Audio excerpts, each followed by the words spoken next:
Guess what? We got it. The VIOFO A139 Pro 4K. And we're going to show you how it compares to the GNet Geon 4 for whether or not it will pick up license plates while driving. We're going to go with some daytime video, and then we're going to follow it up with some nighttime video shots just to give you a good example of how this performs. I gotta say, I'm pretty impressed with the new Sony Starvis 2 sensor. Anyways, enjoy. If you do have any questions or comments, please leave it down below.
You gotta be impressed by that. I'd be surprised if you were not.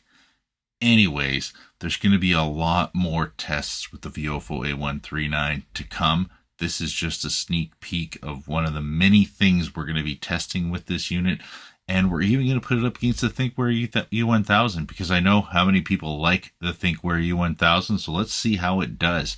That's going to be coming up in the upcoming weeks, as well as a full breakdown of the A139 Pro. And I still need to install my interior camera. Right now I'm just testing front and rear against other cameras because it'll give me 30 frames per second.